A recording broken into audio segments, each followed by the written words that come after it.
Igbo Igbo mmụọ na afa mbụ Ogbuefi I go talk eme market. Ogologo okwu adịrọ n'ụka mgbede. Ihe mpụtara ebe is to make things straight because na otego eji were afa m welu na agbalo followers and comments and likes na Facebook out of jealousy, envy and greed. Some gullible people kwapụta say right on, you have so much sense. You're too much. It's true. And this thing is coming from somebody mamaro. I don't know you. You don't know me. It just name na social media. If you be on before, muna geji bura anya fo. Ayeku buro na phone for one day. I'm here to expose you and your lies. To show people that ihe na-emegi is just jealousy, envy, and greed. Yeah. This same person who namada carry people along, I'm here to expose him. First of all, before we continue, I want you to listen to this interview.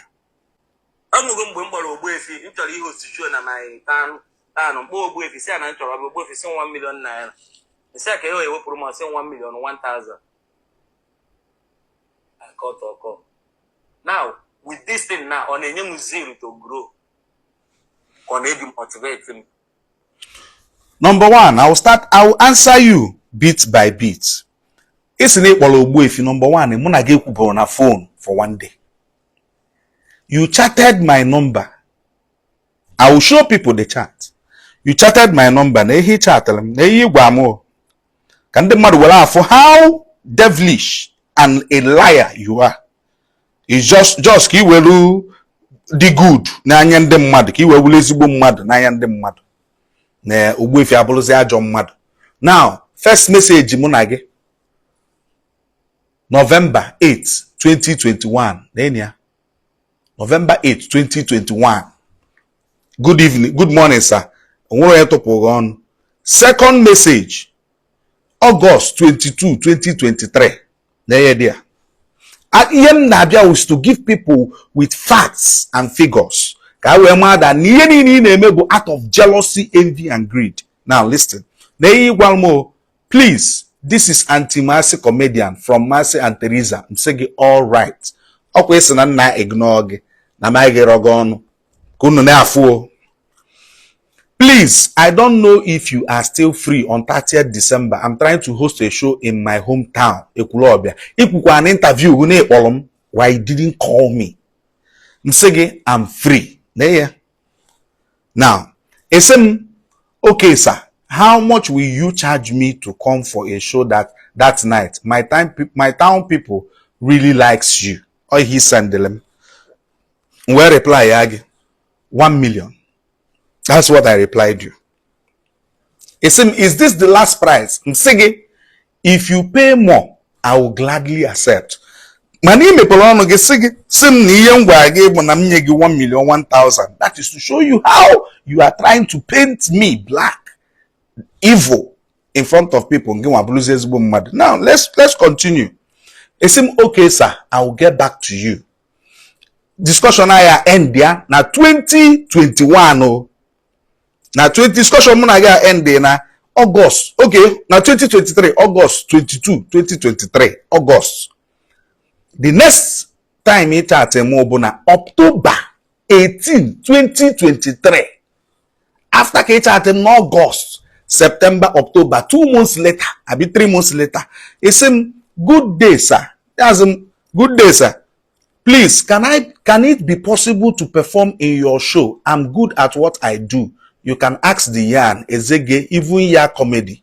Please, I will really appreciate at least. I love the way you carry upcomings along.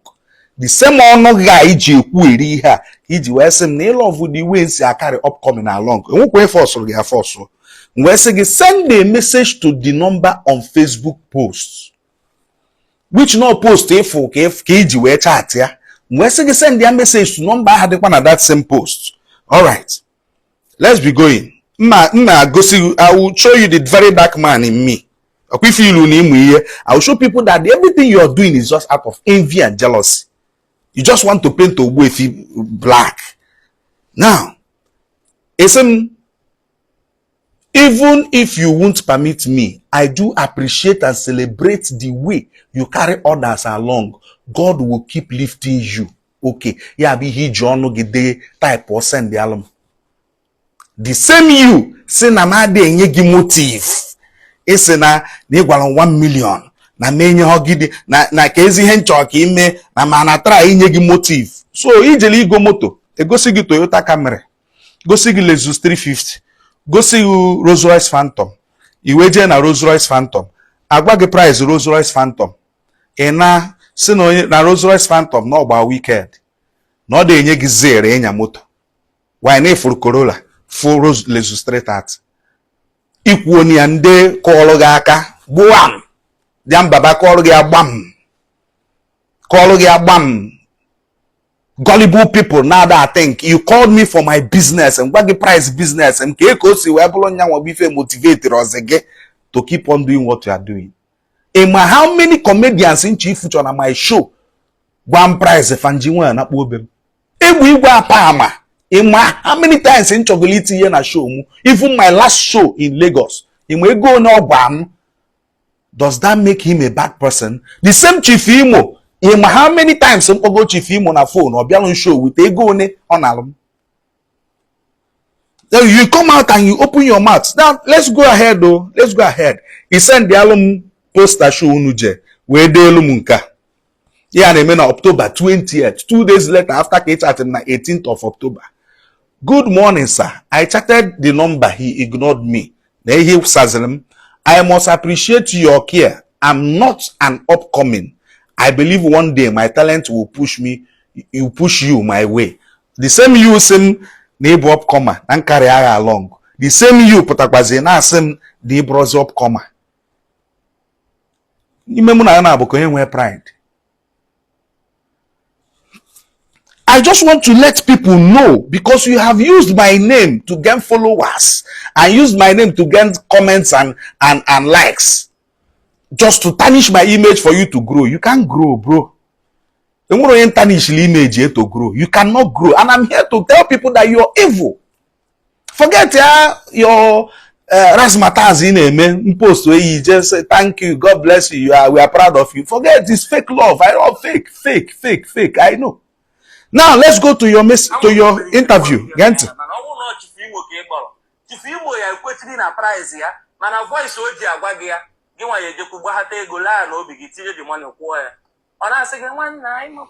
So now, Chief Imo, why na ikporo Chief Imo happen Ogbuefi? Ogbuefi enwe her voice nwanna happen ebe me enwe her voice. Why na je okpo ya? Why will you come out and use language bi ya be go na ele business ele afiam? Now, na enwere question onye na-eme interview anụ ya mbaba joge. Listen. Mana I put it to you. Mana say na idelo Ogbuefi message ni choice we me. Aso nge delo onye ozo. You go back to him or ignore again. I think this is actually the whole foundation. I think you're angry because he ignored you. Let's say yourself. Listen. I think I'm angry because the reason in the chat via work and get perform on an event. I just wanted to know na iho dere na Facebook. No. On a use na chukwa agosige and on a use you to carry everybody along. Now on a tiko your upcomers. In chat kune as an upcomer. Kamano yeti no easily. Otinyo home that means na do oti will show off culture ime. Correct as not your greatest of all. Okay now. Attire as upcomer, eti hozige. Oh, ichetazie na ibrozi upcomer. Attire as upcomer, eti hozige. Icheta na ibrozi upcomer. So ndị ka etiziri wuzie show off. Mana owu na etiri ewuru upcomer and omambu show off. Are you listening to yourself? Attire as upcomer, eti hozige. Icheta na ibrozi upcomer. Eweruzie etizie ndị ọzọ ọbụrụzie no show off ka na-eme. People just listen to who is talking about pride and talking about not carrying the upcomers along. My record is there. I don't need to come and start telling you people. From 2015, mbido mebe comedy show na Nnewi. The first comedian, male comedy show in the whole of Nnewi. The history is still there. The only problem Ndi Igbo nwe bụ na they don't give you your flowers. Telek nwo or teleka. Nekita ka onye ọbụla chetalo Mike Ejeagha. Gwogwong maka gwogwongwo hapụta na andon di Gen Z. Chetalia. They don't Igbo comedy today in the southeast. If you find them dane kwoju kita na Facebook eme and Igbo, I paved the way for all of them. Obu na enwere onye na-eme Igbo comedy before 2018 video mu ga viral till date. I'm still there. Tell me. I paved the way. I did campaign for ndị mmadụ to start watching our videos and start sharing it. Emelum campaign here na Facebook. People that followed me from 2018 would have maka ndị bidi somofu. Yaka somebody bidoro mebe bidoro ime comedy skit because na mmebeli ogaba mmepe elugu we pave olugu we epota bia were iji ma shine because I'm not the talking type. Iche kicha na enwe ndị mu eji we kwu okwu. You now obula Ogbuefi because ni yorom ki iyoro ki ba ime show ke akara age ke etinye gi na show a na-eme etinye rozi gi o we bụrụ na ndị etin no show off. I'm here to expose you and tell people that everything you are doing, I'm not American see make the way with this your chat. I don't even have your number. I don't have your number. Look at it. I don't have your number because I don't know you. You don't know me. Look at it. Even see with the number the corner group committee of friends. I now saw you and I now went and saw the chats that we chatted. Since then, we have not chatted to today. I'm not asking you. I don't know who you are. So why will you use my name to gain favor and tarnish my image? Why? We have not done any business. We have not talked. Why? Namana fellow, okay. Respect yourself. Respect that. There is you may make comedy today because Ogbuefi na-eme onaga. You're following the way I paved for you. And if you carry on with this, you're not going anywhere. Yeah. Go to your video. From the day you made a video with my name, can your page grow to show you the capacity of who you talked about. Yes, you were about 20-something K followers before you talked about me, and today you are about you gain a lot of followers that day. You talked about me. To show you people that you don't even know what comedy is all about. It's that comedy is inborn. That you don't need seminar for it. Why in Egypt will perform on a hotel? Why now? Comedy is inborn. Why in Egypt will perform on a basket mount? It's about not bro AY. If not AY, help them. So all they can do no AY, they help them. So all they know AY just and you people are talking about help from AY. So they can if you give one people on Ogbuefi is not funny. Ogbuefi is not funny, man. Ogbuefi is the first comedian from the East, based in the East, perform Ugona AY live, make here 11 million naira. First in history in Nigerian comedy. Ogbuefi is the first comedian based in the East that is nominated as best stand-up comedian in Nigeria. Ogbuefi Adrofonio is the first comedian based in the East, Neje AY Live back to back, and every of AY Live OJ, he kills the show back to back. Views, performance ya with the highest views na page AY, and Ogbuefi is not funny. You're just talking out of jealousy, greed, and envy. And if you continue like this, now you won't go anywhere.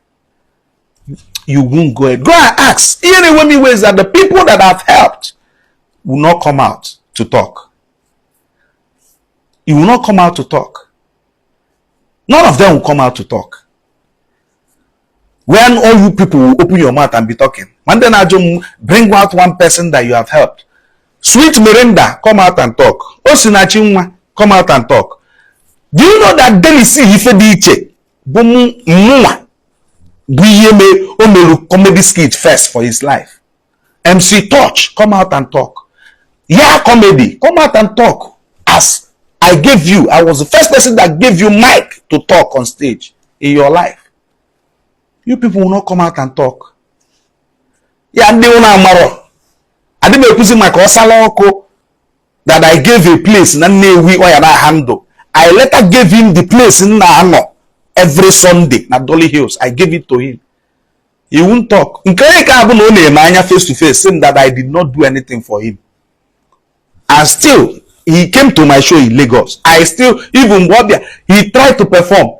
I have to call them and tell them to put him on stage. They won't come out and talk. Because they are not doing it because they appreciate you. They are doing it because they want to get what they want to get from you and leave you. And from henceforth, if I've done something for you and you don't come out and talk when all these rats are talking, please stay clear away from me.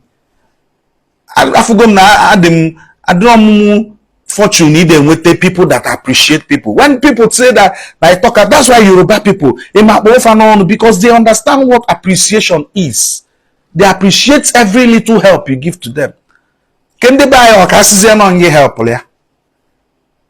Or flavor na fino. If not flavor, nobody will know about Zoro today.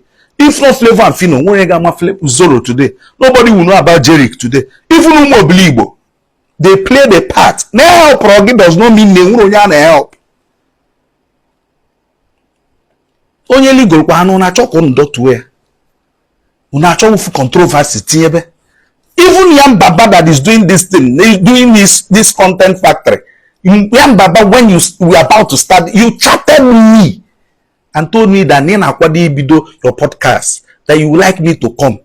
Nature all the very controversial. I told you that I'm not around, I'm in Lagos. Anytime I come around, since that time, you have been bringing people that will talk down on me. Baba, this your podcast would have gone far if you choose the right people to speak there and choose the right things to say there. If you like, keep on. I don't weigh in.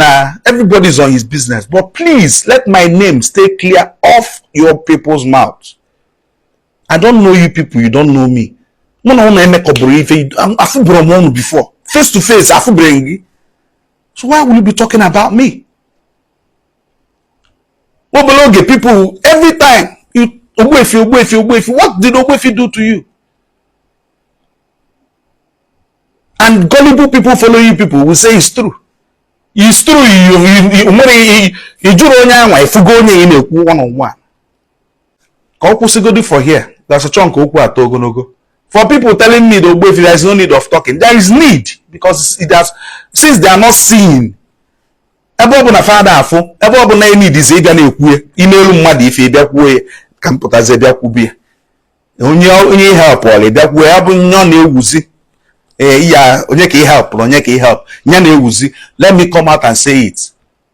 Amaru ugboro ne AY stand so many comedians say pụta asị gị na onya stand onya amaru mmadu one ya aja. Now I'm coming out. Man ndị upcoming mkpokọlụ gaa last show mu nwere na help nwere onye nye na-enye ha. Besides onye akwụrụ go ọfụma na help mmadụ. Ogbuefi akwụrụ go ma ọfụma help welu aka na mma jijiji wee nwere ike kwọrọ ụnọ n'azụ na-agbago still na-achọ ka onye tuo m. But God personal. Onwere onye mele ibe agụ ya n'egwu. Onwere onye mele ibe ya. Onwere onye anyị nọchile ezi. Mee nke gị ka mee nke mụọ. Onye ọgazili ya ọgazielu gị nwere mba. But stop bringing other person down for you to go up. You cannot go up. It's lie. Never. I don't want to go further, but let's just keep it there. At least let this sound as a sound of warning. Take my name out of your mouth. I don't know you. You don't know me. Please.